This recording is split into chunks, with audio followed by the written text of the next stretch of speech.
Deuxième partie du débat, toujours en compagnie de Michel Audebande, Gemway Asset, intarissable sur les actualisations des cash flows, passionnant, et Pierre Pubassé, le porte-parole de la gestion de financière de l'échiquier. Pierre, on recommence avec vous. Effectivement, l'année boursière, je le disais, est loin d'être terminée normalement à cette période-là. Bon, allez, on commence à préparer Noël, window dressing, c'est un terme anglo-saxon pour dire on va nettoyer un peu les portefeuilles, enlever les lignes qui sont trop dans le rouge, voilà.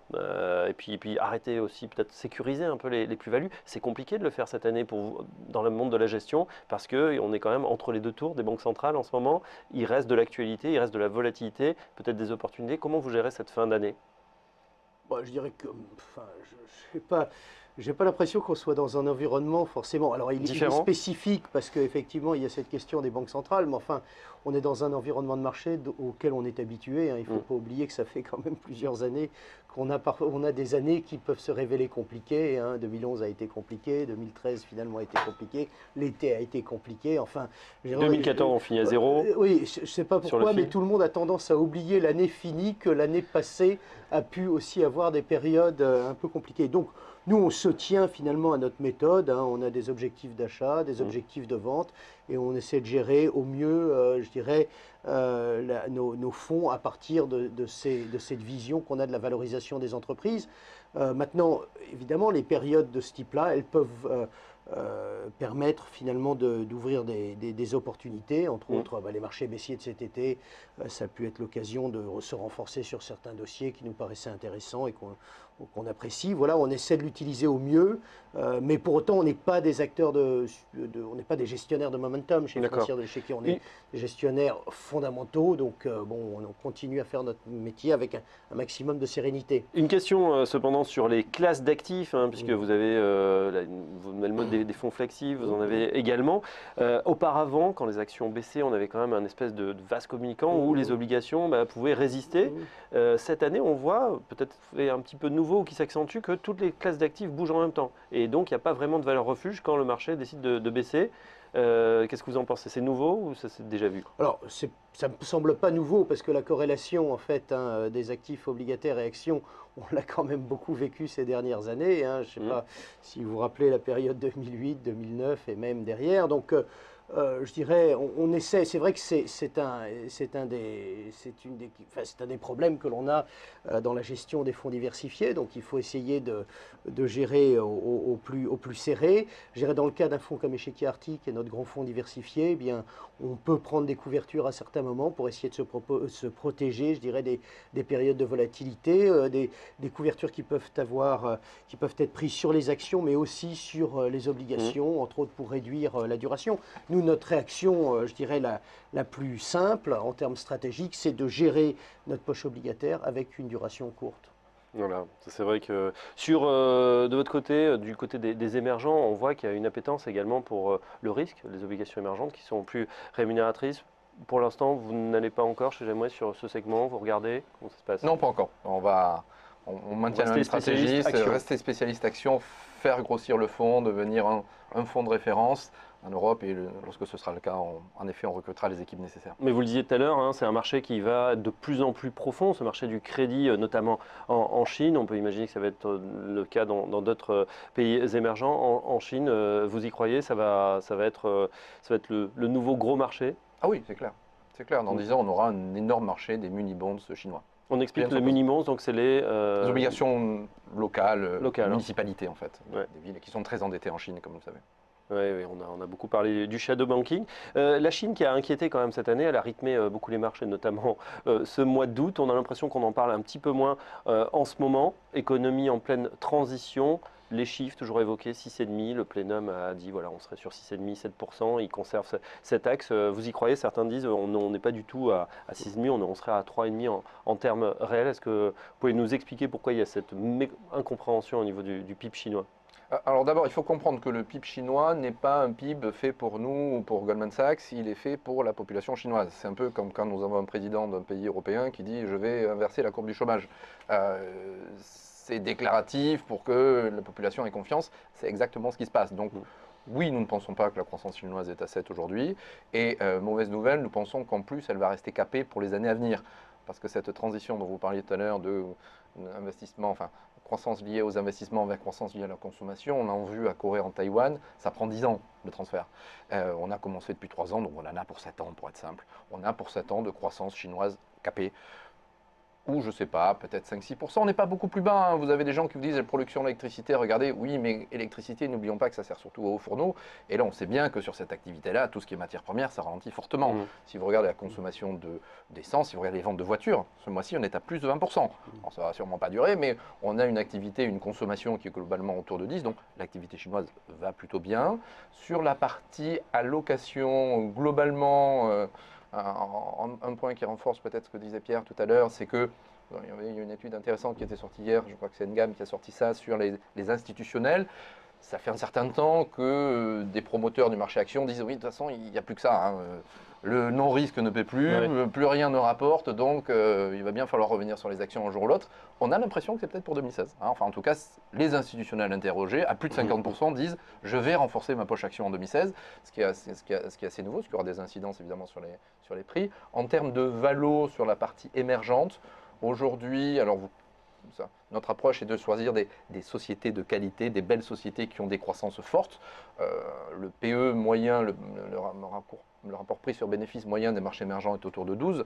Nous, on est structurellement beaucoup plus cher que cela, parce qu'il y a des valeurs qui ne nous intéressent pas, des Gazprom, des Petrobras qui traitent à 5-6, on n'en a pas en portefeuille. On préfère des PE finalement plus élevés, payés un peu plus cher, mais qui a une vraie croissance derrière. Aujourd'hui, on a un PE de 17, avec des sociétés qui ont des croissances de résultats entre 15, 20, 25, 35% par an, assez prévisibles sur ces 3 prochaines années.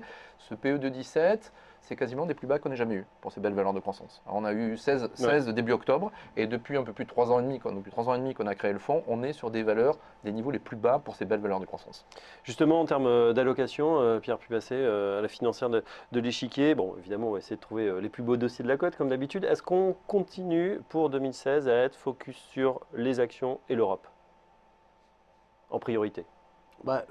Oui, je dirais alors, par définition déjà, parce que l'essentiel de nos actifs sont des actifs, même si on a des très bons fonds diversifiés, encore une fois, mais nous sommes un gérant d'actifs actions européennes. Bon.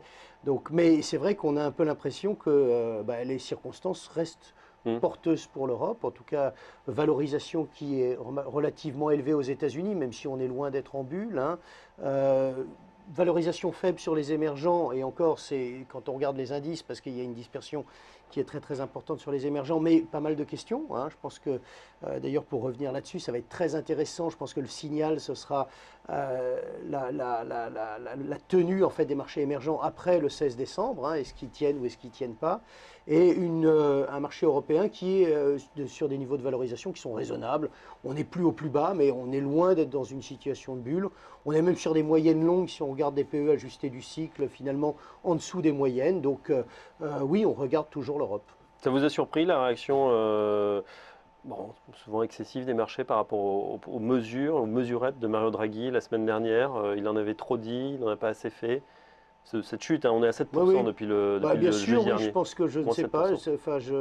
Les gens attendaient vraiment beaucoup de choses, manifestement, parce qu'il a quand même annoncé beaucoup de choses qui vont dans le bon sens. Hein, un rallongement du programme, toute une série de mesures. Alors, une petite déception sur le deposit rate.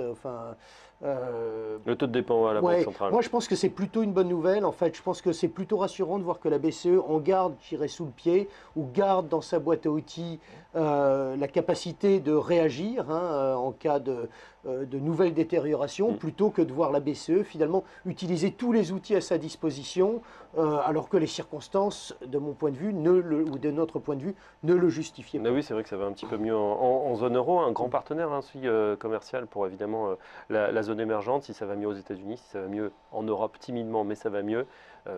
Par capillarité, ça va quand même aller mieux sur cette zone émergente également, non? Oui, c'était un des moteurs qui manquait, la consommation, enfin les exportations, qui reste quand même un moteur important. Hein. N'oublions pas que le temps que la consommation remplace les exportations, ça prend du temps. Hein. On ne quadruple pas les salaires du jour au lendemain. Aujourd'hui, on est sur une augmentation de salaire de 5% en Chine par an. C'est bien, Billancourt serait ravi d'avoir ça, mais ça va, tu vas bien le bassin. Il ne faut pas être désespéré. Un mot du pétrole, Michel.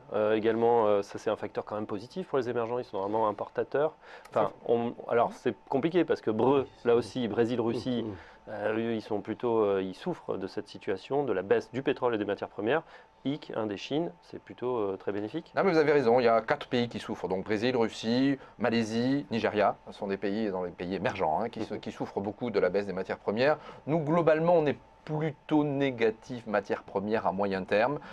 Pourquoi? Parce que on a cette balance de l'investissement vers la consommation en Chine. Ça veut dire marginalement moins d'investissement en Chine en matières premières.